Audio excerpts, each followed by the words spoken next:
आपके साथ मैं हूं अंजना ओम कश्यप। राज तिलक का कारवां आज पहुंचा है गुड़गांव। पांडवों ने गुरु द्रोणाचार्य को गुरु दक्षिणा में दिया था गुरुग्राम। कलयुग में वही गुड़गांव बन गया। लेकिन इन ऊंची इमारतों के बीच की एक सच्चाई ये भी है कि माना जाता है कि तमाम पार्टियां धर्म और जाति के आधार पर अपने उम्मीदवारों को मैदान में उतारती हैं। लेकिन क्या गुड़गांव की जनता विकास के आगे आज भी उन्हीं पैमानों पर वोट डालेगा? यही सवाल हम आज पूछेंगे। जोरदार तालियां पहले हो जाए गुड़गांव के लोगों के लिए। अब आपका परिचय उन खास मेहमानों से करते हैं जो हमारे साथ इस पूरी चर्चा में शामिल होंगे। योगेंद्र यादव जी, आम आदमी पार्टी की तरफ से उम्मीदवार, उनके लिए तालियों से स्वागत कर लीजिए उनका। उसके बाद हमारे साथ राजेश यादव जी बीजेपी का पक्ष रखने के लिए जुड़ गए हैं। सीमा आहूजा हमारे साथ कांग्रेस पार्टी का पक्ष रखने के लिए। बीएसपी की तरफ से हमारे साथ धर्मपाल राठी साहब हैं जो कि उम्मीदवार है यहाँ पर, और ऋषि राज राणा हमारे साथ आईएनएलडी की तरफ से। सबसे पहले योगेंद्र यादव जी आपके पास आते हुए सीधा और सपाट सवाल, और वो सवाल ये कि धर्म और जाति से ऊपर उठकर क्या पार्टी वोट करेगी? आपने भी यही शहर चुना, क्या जिस तरह से कहा जाता है कि यादव अहिर मुस्लिम यही पैमाना रहता है वही रहेगा? मैंने इस कॉन्स्टिट्यूएंसी को नहीं चुना, इस कॉन्स्टिट्यूएंसी ने मुझे चुना है। मेरा जन्म यहीं पे हुआ है, मेरा गांव इसी इलाके में है, मेरी नाते रिश्तेदारी है और पिछले 12 साल का मेरा काम यहीं पे है। आप बताइए, छोड़ के केरला चला जाऊं? नहीं, लेकिन पढ़ाई कहाँ की आपने? पड़ेगा ना। पढ़ाई कहाँ पर की आपने? पढ़ाई वहाँ की जहाँ मेरे पिताजी नौकरी करते थे जी।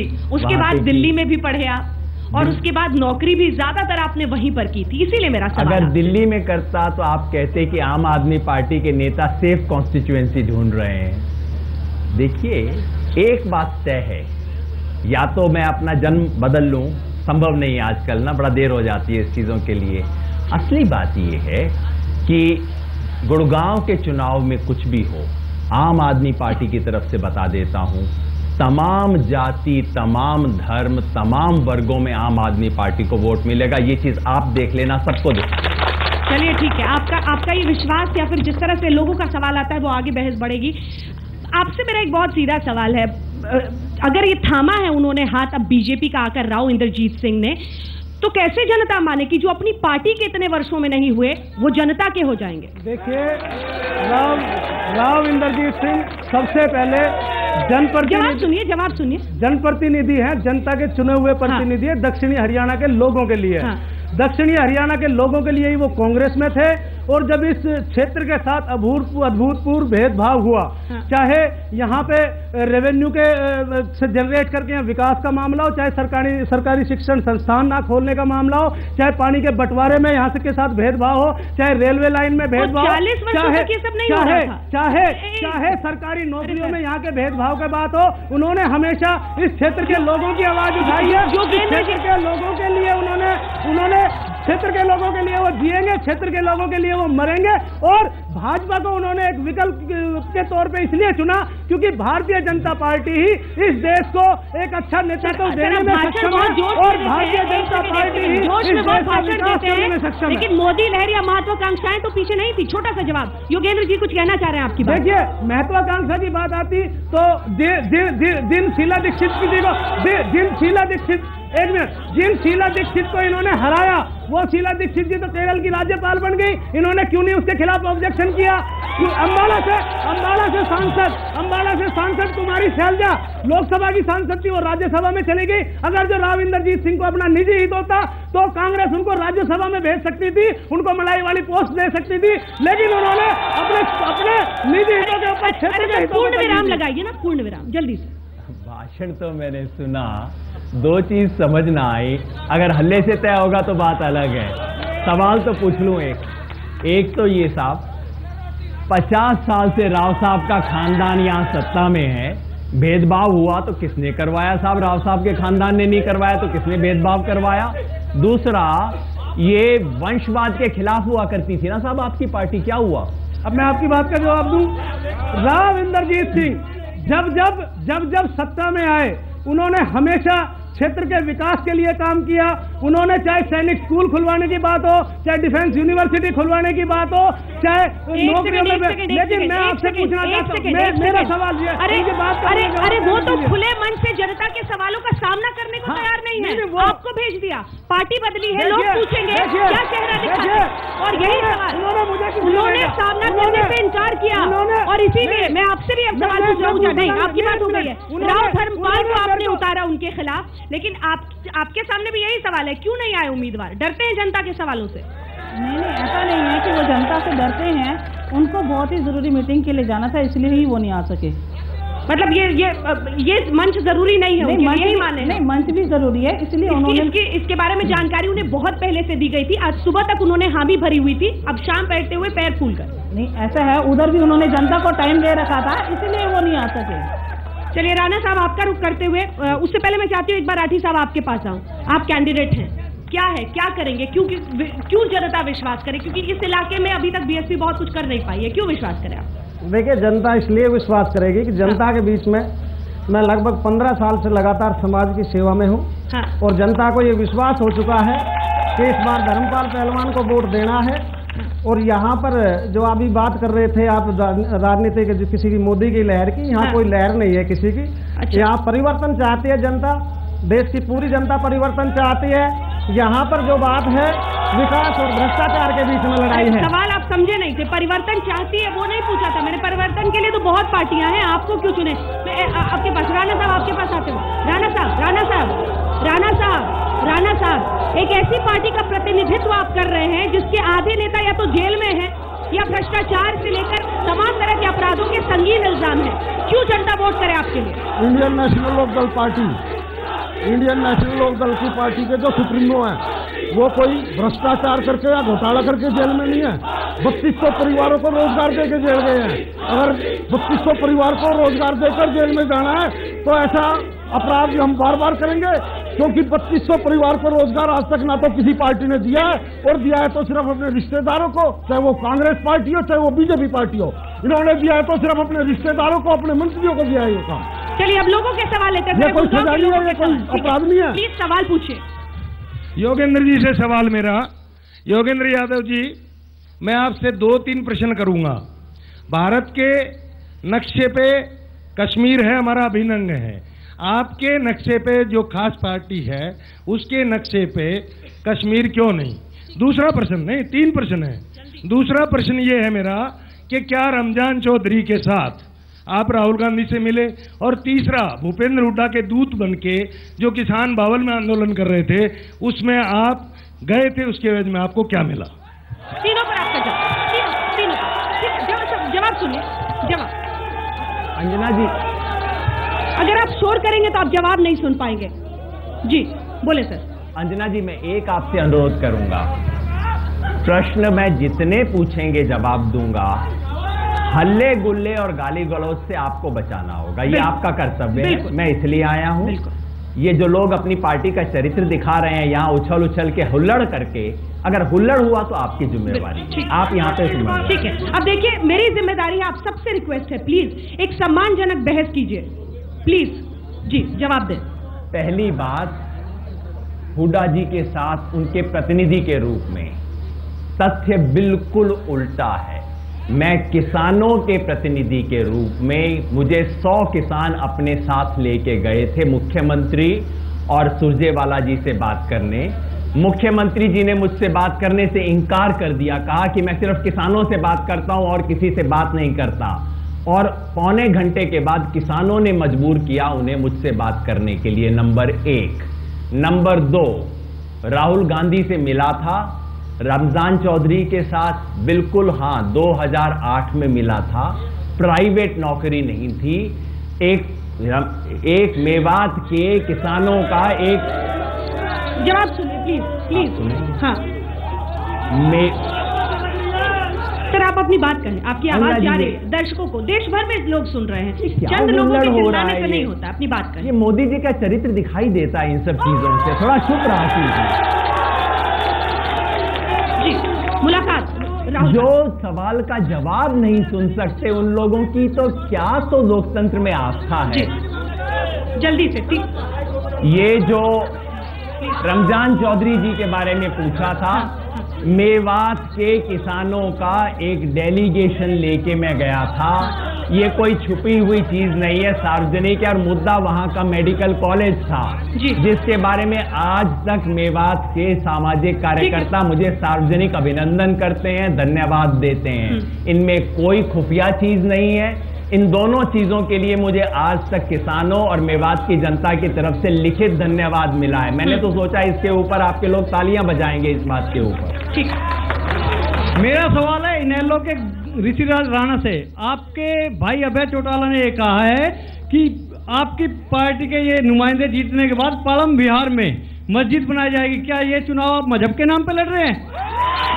सीधा जवाब। हमारी पार्टी के सुप्रीमो ने ऐसा कुछ नहीं कहा है भाई। बैठ जा भाई, बैठ जा, कोई बात ना। मजहब के नाम पर तो आप बांट रहे हो यहाँ पे लोगों को खड़े होकर।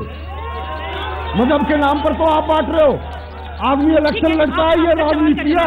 ये मजहब पे नहीं बांटी जाती, जात पात पे नहीं लड़ी जाती है राजनीति। इलेक्शन लड़ो, अपने बलबूते पे लड़ो भाई। ठीक है, अब अगला सवाल लेते हैं। जात पात पे इलेक्शन नहीं लड़े जाते। एक सेकंड, आपने टोपी पहनी है, आप टोपी पहने रखें, कार्यकर्ता भी सवाल पूछ सकता है, लेकिन सवाल पूछिएगा प्लीज। मेरा सवाल राजेश जी से है, जो भाजपा की तरफ से स्पोक्समैन बन के आए हैं। कल इनके जो राष्ट्रीय स्पोक्समैन है, उन्होंने जो साबिर अली इन्होंने ज्वाइन किया है, उसके अगेंस्ट इनके पार्टी में है। तो कल उन्होंने बोला था कि दाऊद यदि चाहेगा तो क्या उसको भी एंट्री दे सकते हैं बीजेपी में। क्या इतनी लालच हो गया है बीजेपी को कि किसी को भी बिना देखे, बिना उसकी तहकीकात किए, इनके आपस में ही पार्टी में ही झगड़े चल रहे? ठीक है, कुनबे में जिसको शामिल कर रहे हैं, जरा उसके चरित्र को देख लेते हैं पहले एक्सरे से। देखिए, पहले तो आप ये बताइए, दूसरे का चरित्र आप हनन कर रहे हैं। इन्होंने भी मोदी जी के चरित्र पे कहा है। अरविंद केजरीवाल जी का चरित्र क्या है? फोर्ड फाउंडेशन से इन्होंने चंदा लिया कि नहीं लिया? इनके नहीं, मैं वो बता रहा हूँ। सोमनाथ भारती जी और फिल्मों का धंधा करते थे कि नहीं करते थे? सोमनाथ भारती जी स्पैम मेल का धंधा करते थे कि नहीं करते थे? अब मैं साबिर अली की बात पे आता हूँ। क्या किसी कोर्ट ने कि कभी साबिर अली जी को किसी मामले में दोषी ठहराया? इस देश का कोई भी नागरिक किसी भी राजनीतिक पार्टी का परेशान हो गए, फिर आप ही की पार्टी के नेता परेशान हो रहे हैं। हर आदमी के एक निजी विचार होते हैं। एक बात पे अरविंद केजरीवाल जी की बात है, योगेंद्र यादव जी भी एक दिन भिन्न हो गए थे। उन्होंने कहा था अरविंद केजरीवाल जी के निजी विचार है, तो इन्होंने क्या किया था ये बताएं इस बात के ऊपर।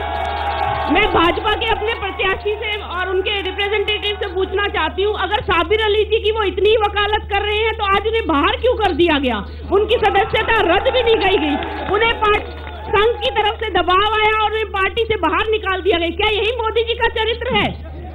देखिए, मोदी जी का जो चरित्र है पूरे देश को पता है। और जो साबिर अली जी की, हाँ मैं बता रहा हूँ, मैं भी उस देश। साबिर अली जी का मामला है, एक पार्टी का लोकतांत्रिक पार्टी है, किसको लेना है किसको नहीं लेना ये उस पार्टी का विशेष अधिकार है। उस पार्टी का विशेष अधिकार है कि वो किसको अपना कार्यकर्ता बनाए और किसको ना बनाए। उसके लिए आप कैसे ये गलत फहमी है आपकी, क्योंकि जिस नेता को आप चुनेंगे उससे महत्वाकांक्षा जनता की होती है, सिर्फ अंदरूनी बात नहीं हो सकती। चुन के भेजेगी। और ये चाल, चरित्र और चेहरा आपकी पार्टी का स्लोगन है राजेश जी, याद रखिएगा। अगला सवाल मैं सभी से पूछना चाहता हूं, ये वंशवाद में अघोषित रिजर्वेशन ये आपने सबने कैसे कर रखी है?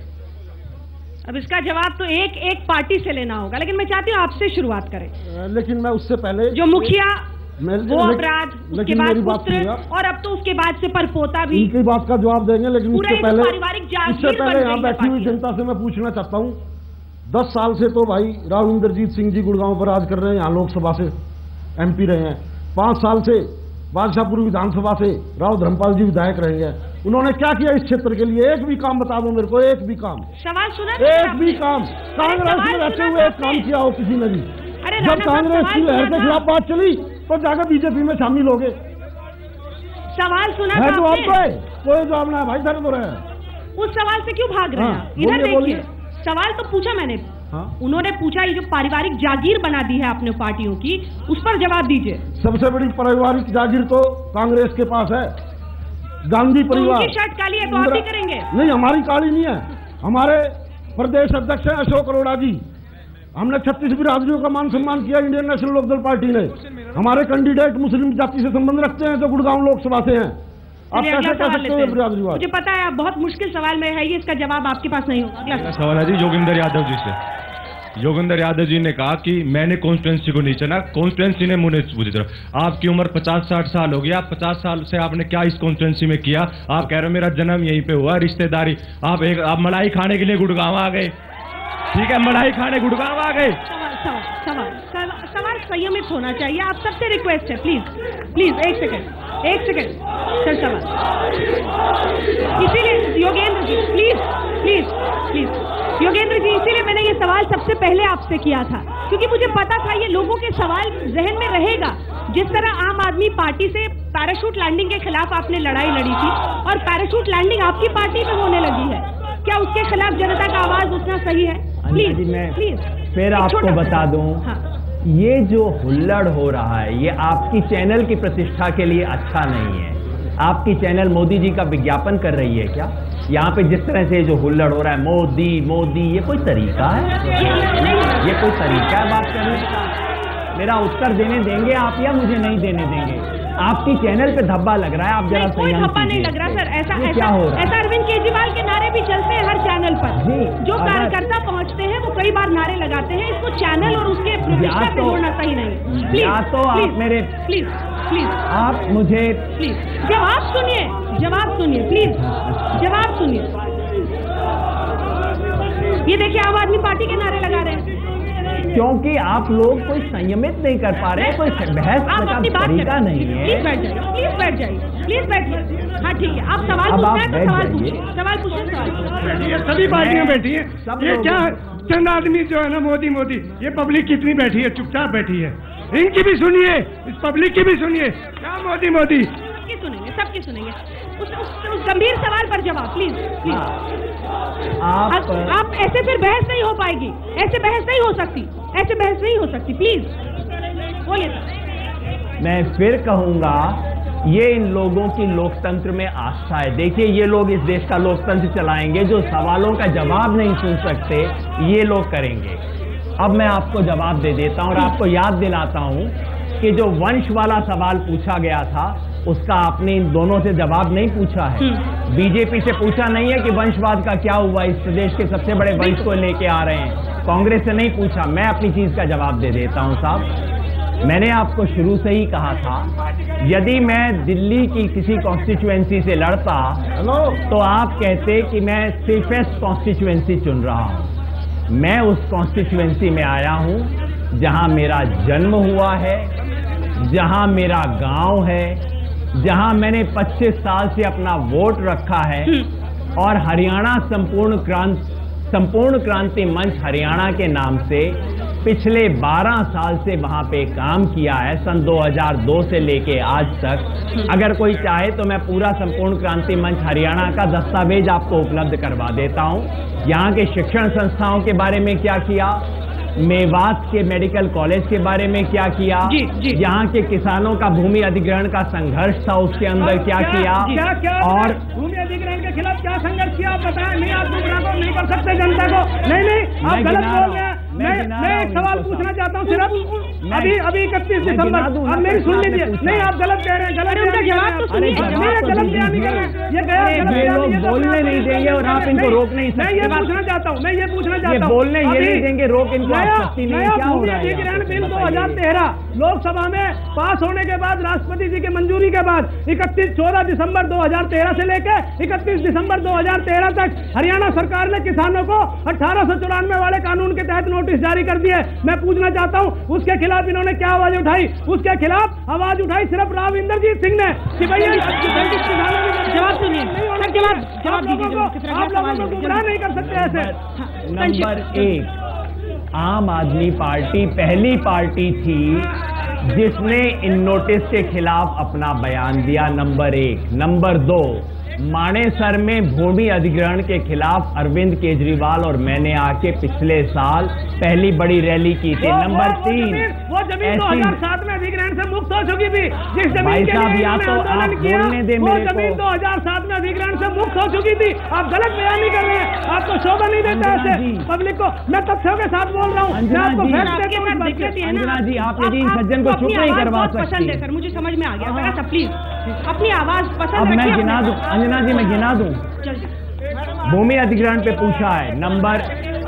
नंबर 1, ये जो बयान देने वाले हम सबसे पहले थे। नंबर 2, मानेसर में भूमि अधिग्रहण के खिलाफ संघर्ष किया। नंबर 3, बावल में जिस सारी चीज का जिक्र है, भूमि अधिग्रहण के खिलाफ किसान प्रोटेस्ट कर रहे थे, गोली चली, वहां जाके किसानों के प्रतिनिधि रूप में गया।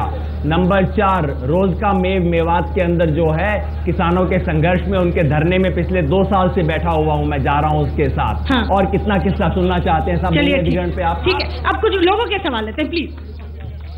ये 67 साल से कांग्रेस ने शासन किया है और गुड़गांव विदेश में मतलब वर्ल्ड लेवल पे ऐसा ग्लोबल दिखा रखा है, जबकि ऐसा कुछ नहीं है। अगर गुड़गांव में एक भी ऐसा एजुकेशन का कोई भी कॉलेज नहीं है, कोई टेक्नोलॉजी का नहीं है। यहाँ गुड़गांव के बच्चे बाहर पढ़ने जाते हैं। और मैं सही हूँ, सिर्फ 2 गवर्नमेंट कॉलेज है यहाँ पे, 2 गवर्नमेंट कॉलेज है।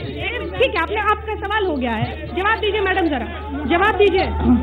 हमारे यहाँ पर समझ नहीं आता किसके पास जाओ रहा हूँ। इंद्रजीत जी तो वहाँ पहुँच गए हैं। अब इतना लोगों को याद रखना भी मुश्किल है कि पार्टी कौन सी बदली, कहाँ पहुँचे। आप ही जवाब दीजिए। ये मैं बता, ये बिल्कुल सही कहा मैम ने। राव इंद्रजीत सिंह का एजुकेशन के लिए आप यहाँ पर भी देखिए, आप इंस्टीट्यूट खुला है, ITI का भी है, सैनिक कॉलेज भी यहाँ पर खुला गया है। बाहर से कहाँ से आप तो उन्हें रोक नहीं पाई, वो तो निकल लिए, लहर में बह गए। जिस लहर की ब्रांडिंग कर रही है बीजेपी। कांग्रेस ने हुआ तो कांग्रेस के काल में ही वो कार्य है। देखिए, वो बहन जी की बात बिल्कुल सही है। यही मुद्दे हैं जिनको लेकर राव इंद्रजीत सिंह ने आवाज उठाई कांग्रेस के खिलाफ। कांग्रेस ने यहाँ पे सिर्फ भू माफियाओं, बिल्डर और अफसरों के कांग्रेस के सांसद बन के नहीं रह पाए, इधर आके बन जाएंगे, कर देंगे। कांग्रेस में रहकर भी कांग्रेस के खिलाफ लगातार आवाज उठाई, क्षेत्र की जनता के लिए आवाज उठाई उन्होंने हमेशा। भाई साहब से पूछना चाहूंगा, ये 10 साल से पहले इंद्रजीत जी के खिलाफ बोल रहे थे, आज एकदम से उनके फेवर में कैसे बोल रहे हैं? ये 1-2 सवाल जल्दी।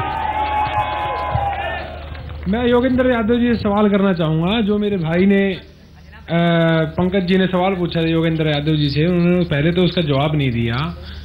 सर जल्दी सवाल पूछें प्लीज। सवाल मेरा वही है मैम जो मेरे भाई। जवाब मिल गया प्लीज, मैं एक सवाल पे नहीं अटकी। मैं कांग्रेस के उम्मीदवार से पूछना चाहता हूँ कि जब विधायक ने 5 साल हमारे गांव में आकर नहीं देखा, तो MP बन के क्या आकर देखेंगे, ये बताओ। नहीं, पे जवाब दीजिए, आखिरी सवाल। ऐसा नहीं है कि वो आपके वहाँ पर दिल्ली में नहीं आए। अगर वो 3 बार वहाँ बादशाहपुर से विधायक रह चुके हैं तो कुछ तो कुछ में खूबी होगी। नहीं, 3 बार विधायक रह चुके हैं। जनता सहमत नहीं। इसी के साथ हमें इस कार्यक्रम का अंत करना पड़ेगा। बहुत बहुत शुक्रिया आप सभी का। तालियां हो जाए गुड़गांव के लोगों के लिए। आप सभी का बहुत बहुत शुक्रिया हमारे साथ इस चर्चा में शामिल होने के लिए। कल हम दिल्ली में जंतर मंतर पर पहुंचेंगे राजतिलक का कारवा लेकर, और वहां पर दिल्ली से जुड़े हुए सवाल होंगे। तो कल ठीक 8 बजे जरूर रहिएगा वार्ता। देश दुनिया की बाकी खबरों के लिए आप